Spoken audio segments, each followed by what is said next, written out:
Operating activities, ठीक है, मतलब ऑपरेशंस के लिए जो चीजें रिक्वायर्ड होती हैं। और नॉर्मली क्या होता है, या तो हम सामान खरीदते हैं और या फिर हम सामान बेचते हैं। That means input of raw material and output of finished goods, that is included in operating activities.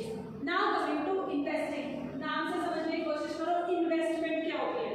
पैसे पैसे इन्वेस्ट करते हैं।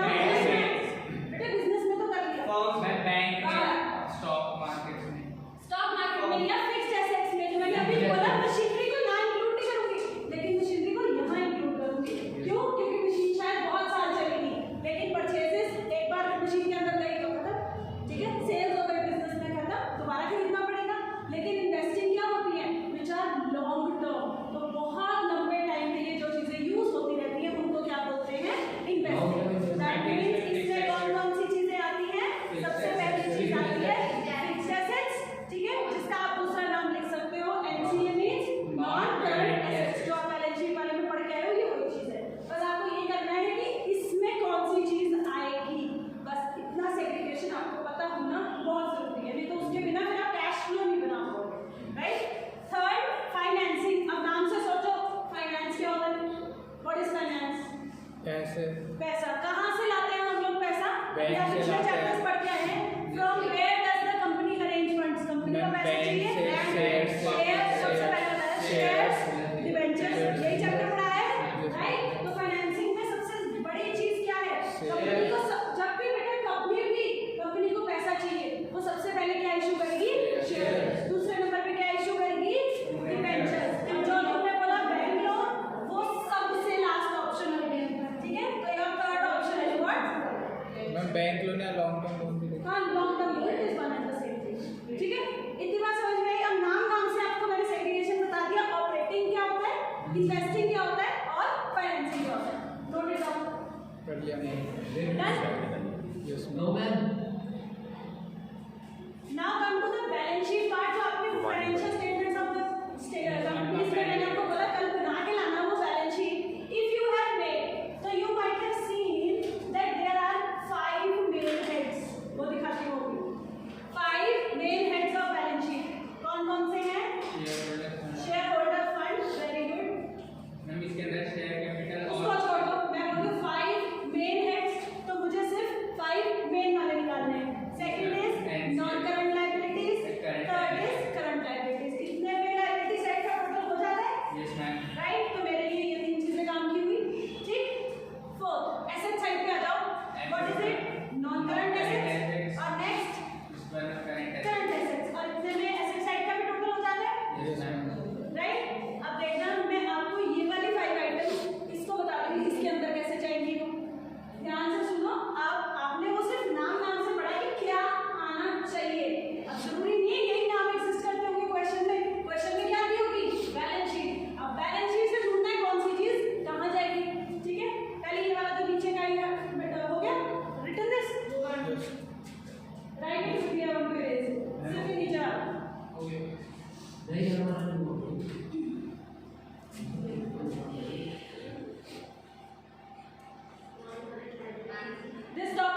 तो इट इज व्हाट ऑपरेटिंग, ठीक है। तो करंट लायबिलिटीज का जो पार्ट चला गया वो कहां गया, operating. Now come to non current asset. अभी बताया फिक्स्ड एसेट आपके क्या होते हैं, नॉन करंट एसेट। तो कहां पे आएगा वो, इन्वेस्टमेंट में, नॉन करंट एसेट, ठीक।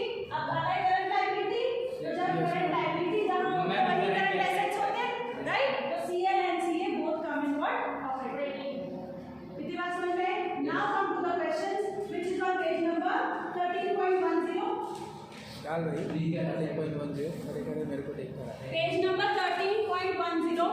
Yes ma'am, illustration number 1। Illustration number 1. इसका तो बहुत Now there are 3 or 4 questions which will help you to know it is operating or it is investing or it is financing. Then 13.10.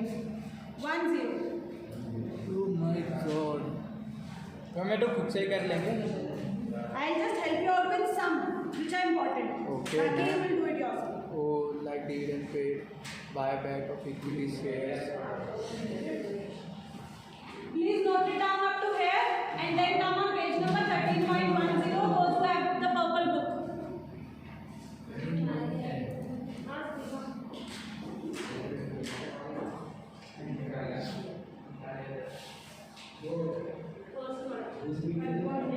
Ma'am इसमें तो आपने 3 लिखा है, इसमें 4 लिख रखा है। कैश That is CCE जो कल लिखवाया था। एक शॉर्ट Cash क्वेश्चन लिखवाया था, equivalent. what is CCE? Cash equivalent ma'am cash equivalent क्या होता है वो?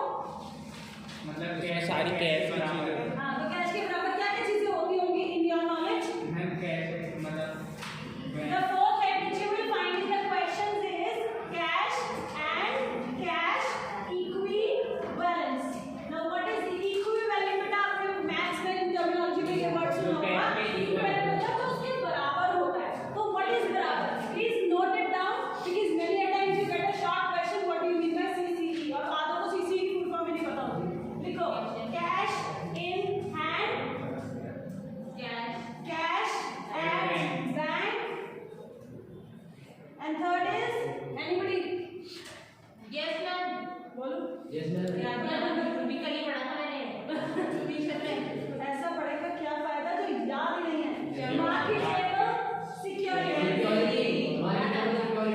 मार्केटेबल सिक्योरिटीज क्या होती हैं? Shares, debentures, bonds, securities, mutual funds जिसको ऐसे बेच सके। मैं बोलूं मेरे पास रिलायंस के 100 शेयर्स है, आप लेना चाहते हो तो Reliance is such a reputed company that anybody will buy my shares, right. तो ये वो चीज है marketable means which can be converted into cash in a second. वो चीजें को बोलते हैं marketable securities. Come to illustration number 1. The question says classify the following into operating, investing, financing and cash equivalents. तो आपको बताना है जो भी नाम दे रखे हैं वो ऑपरेटिंग का पार्ट है, इन्वेस्टिंग का पार्ट है या फाइनेंसिंग या सीसी। फर्स्ट पॉइंट फटाफट से शुरू करो। कैश सेल्स, जी बताइएगा सेल्स करेंगे क्या होगी? ऑपरेटिंग। ऑपरेटिंग, ठीक है। तो the first number comes in operating. आप इसको इलॉन्गेटेड फॉर्म में भी लिख सकते हैं अपनी कॉपी। ये लिख दिया था ना? नहीं। Cash in hand, Cash at bank, marketable securities, share debenture funds, mutual funds, bonds, securities. Mutual funds आप एमएफ भी लिख सकते हैं। Mutual funds, bonds and securities, ठीक है। This is question number 1. First part is operating, right. Come to second, cash received from trade receivables. Operating. हाँ जी, debtors कौन होते हैं आपके? Trade receivables. और उनसे आप कैश ले रहे हैं तो अगेन रोज लेते होंगे हम लोग, राइट। तो second point is also what? It is operating. Purchase of building. Now what is building? Ma'am building asset must वो है plant and machinery to investing activities में है। इन्वेस्टिंग है तो इट इज इन्वेस्टिंग। बेटा उसका एक रीजन है, ये नहीं है कि बुक में लिखा है इन्वेस्टिंग तो इन्वेस्टिंग है, नहीं, क्योंकि बिल्डिंग की बात हो रही है and building is what? It is a fixed asset, इसलिए इट इज इन्वेस्टिंग। जी, सेल ऑफ बिल्डिंग वो भी मैम इसमें ही आएगा। तो बिल्डिंग की बात होगी तो again investing. Issue of shares, shares का नाम आ गया, आ जाओ। मैम फाइनेंसिंग जो अभी लिखवाया है बिल्कुल उसी के लिंक में चल रही है, just check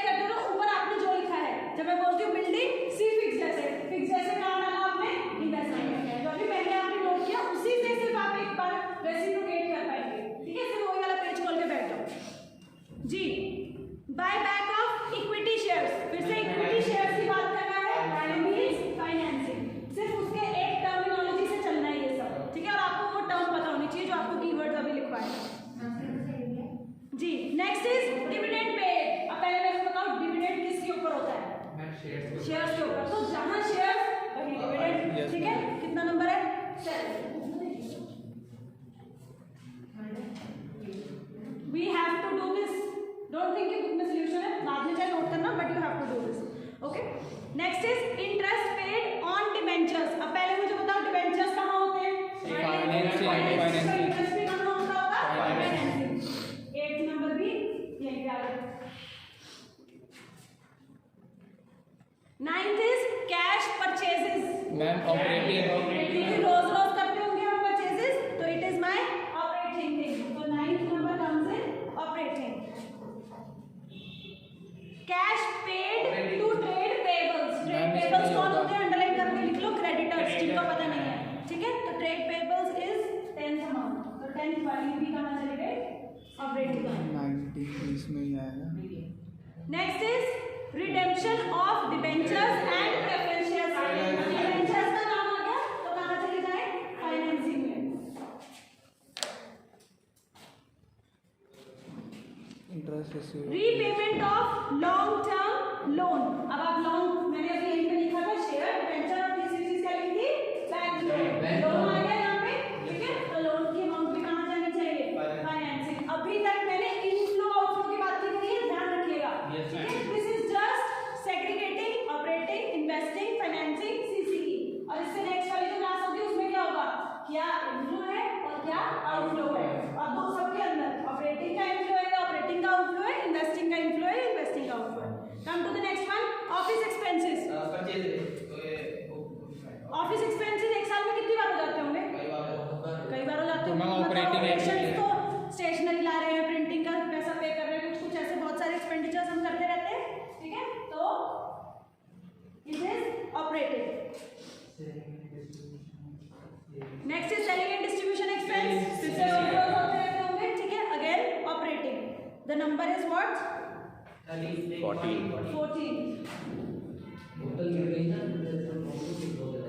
next manufacturing expenses, फिर से मतलब बेटा एक बात ना मान लो, एक्सपेंसेस सारे कहाँ आते हैं? ऑपरेटिंग, क्योंकि रोज रोज करने पड़ते हैं एक्सपेंसेस, नाम से ही समझ में आ जाती है चीज। अब आइएगा next, purchase of goodwill. Goodwill क्या होती है? कंपनी की इमेज वैल्यू। हाँ, क्या होती है? फिक्स्ड एसेट होती है, इंटेंजिबल फिक्स्ड एसेट होती है, ठीक है। तो आ जाएगी investing. 16 investing. Sale of patents. अब पेटेंट्स क्या होते हैं? मैम ये भी एक ये भी एक इंटेंजिबल होते हैं, ये भी एसेट्स का पार्ट है। इन्वेस्टमेंट में ही आएगा।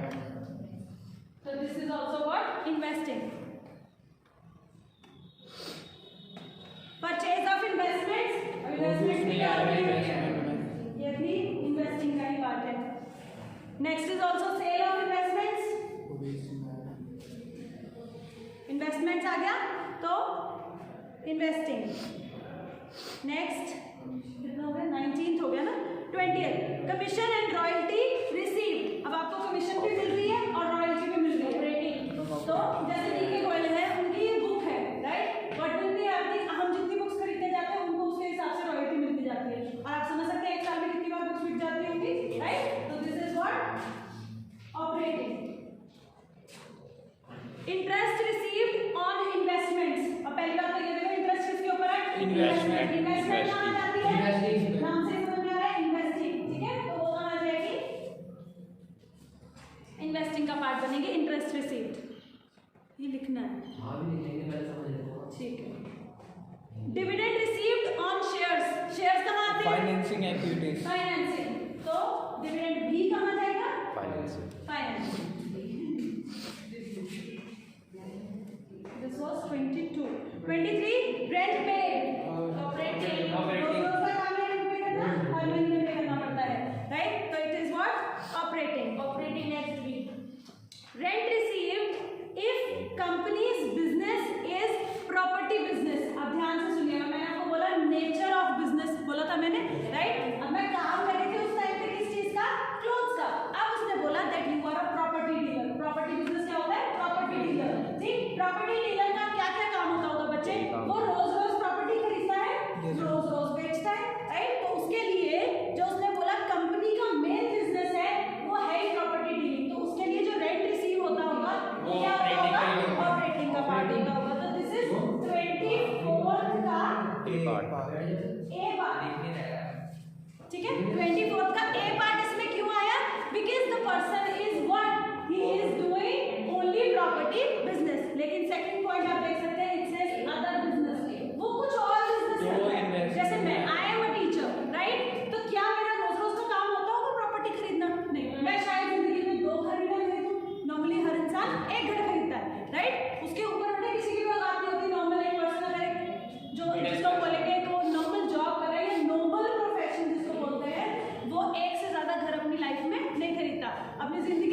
हो गए बस, ठीक है। तो उसके लिए वो रेंट क्या होगा, इट इज इन्वेस्टिंग का पार्ट। तो मैम उसमें तो अगर लिखा होता ना तो कुछ भी हो सकता है।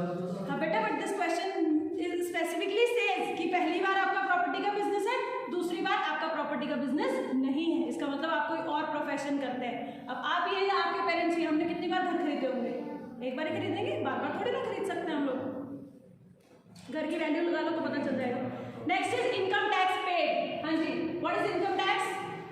इनकम टैक्स तो मैं ये वाला से गवर्नमेंट बोलती है हर साल इनकम टैक्स पे करो, तो आपको वो इनकम टैक्स पे करना पड़ता है। It is your expense. तो ऑपरेटिंग एक्टिविटी, ठीक। इनकम टैक्स रिफंड रिसीव, मैंने पे किया मान लो 50 लाख रुपए, मुझे 20 लाख का रिफंड आ गया। जब पे किए थे 50, डायरेक्ट ऑपरेटिंग तो रिसीव होगा, तो भी क्या रहेगा, ऑपरेटिंग। बस सिर्फ फर्क क्या होगा, this was outflow and this was inflow. ये सोचना नहीं है अभी, ये नेक्स्ट क्लास में ज्यादा सोचना पड़ेगा। Next is bank balance. क्या भी लिखा है, तो यहाँ पे रहेगा, उसमें कुछ आया ही नहीं, राइट? तो it is what, cash and cash equivalent. ठीक है बढ़िया है। Short term deposits in bank, मतलब मेरे घर के पैसे बैंक में पड़े हुए हैं, ठीक। इतनी बात आई समझ में? And last one is investment in short term unmarketable securities. अब देखो उसमें जानते नाम तो सुनिए, मार्केटेबल, तो इट इटसेल्फ सेज कि किसकी बात कर रहा है? अगर इसमें मार्केटेबल वर्ड ना हो तो इन्वेस्टिंग एक्टिविटी नहीं बच्चे, तब भी ये क्या रहता है, इन्वेस्टमेंट इन शॉर्ट टर्म लिखा है। यहाँ पे इन्वेस्टिंग में कब जा सकता है, जब ये लॉन्ग टर्म है, और ये क्या है, शॉर्ट। तो मैम शॉर्ट टर्म डिपॉजिट भी हमेशा इसी में आएगा। हाँ जी, वही ये देखो बेटा, मैं अभी आपको बता रही हूँ। जो लॉन्ग एसेट्स हैं, मतलब ज्यादा चलने वाले एसेट्स, वो कहाँ इन्वेस्टिंग। शॉर्ट चलने वाले सारे एसेट्स या तो यहाँ सीसी और या फिर जो करंट एसेट्स की फॉर्म में यहाँ पे आ सकते हैं, ठीक। अब उसके बाद लायबिलिटी वाली साइड में आ जाओ, फिर से current liability means short term liability, और लॉन्ग टर्म लायबिलिटी कहाँ आ जाती है, यहाँ पे बैलेंस शीट खत्म हो गई। ये तीन तो चीज होती है, लायबिलिटी एसेट, और लायबिलिटी एसेट को भी और सिंपलीफाई कर लोगे तो लॉन्ग शॉर्ट।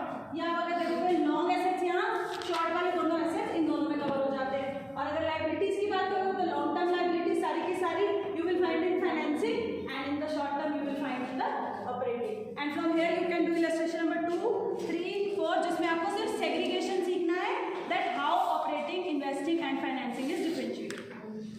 जब इसका क्वेश्चन कितने मार्क्स का आता है? ये नहीं आता। फर्स्ट आ गया तो कितने मार्क्स आता है? 2 मार्क्स। 10 मार्क्स का बड़ा क्वेश्चन आएगा ना, कितना सा ये पार्ट। अच्छा, अब इसमें और कितने पार्ट हैं?